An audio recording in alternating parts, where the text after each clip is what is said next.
Good morning. Selamat pagi. Yesterday, the Court of Appeal awarded this ex-bank officer damages of 500,000. It's a good decision by the court.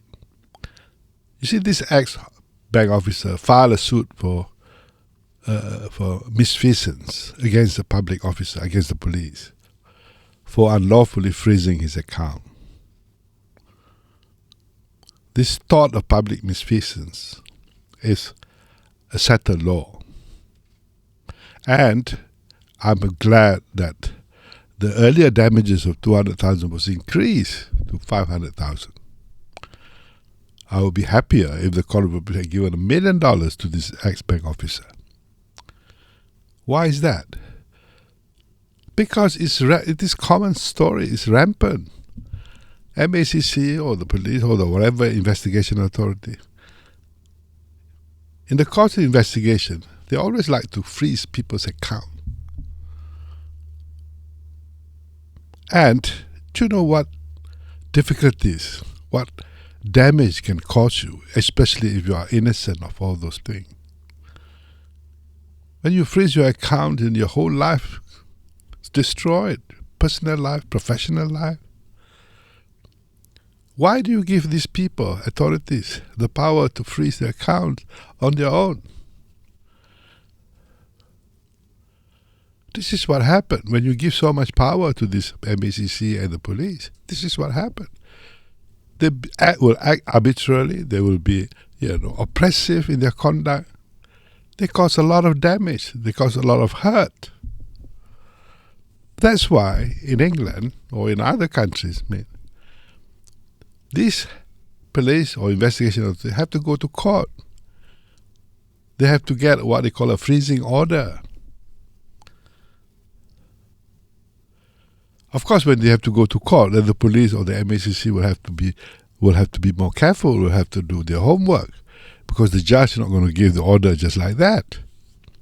And this is what we need here. So, members of parliament, instead of talking all this thing about tight skirts, can you go and change the law and make it mandatory that the police go to the judge before they can freeze an account? Anyway, banks, central bank and the banks under money laundering provisions, they already have the power to close accounts if they suspect if there is a suspicious activity. They already have that. So the bank on their own can act on it. Why do you need to give the police and the MACC such broad powers to freeze accounts? The bank on their own volition, if they monitor the activities of the account and they suspect, they can alert the police. They can do whatever they need to do. They're already obliged to do it. So I like to urge the members of parliament, don't make it so easy for the authorities, the MACC and the government to freeze your account.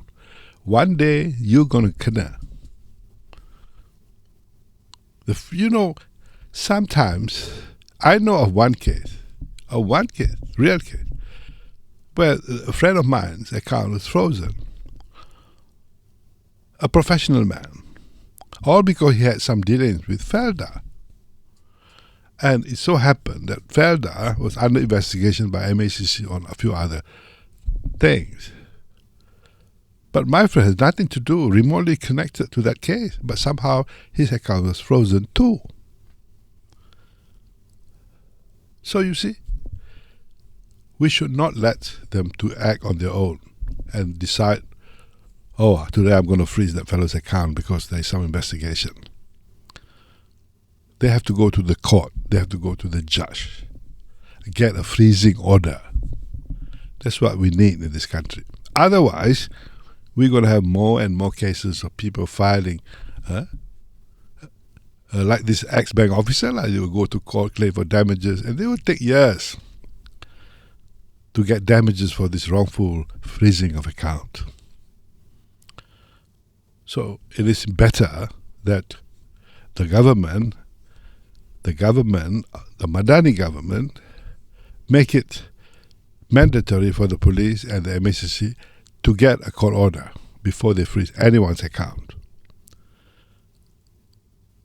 Because if they alert the banks of any suspicious activity, the bank also has the authority to close the account, to freeze the account.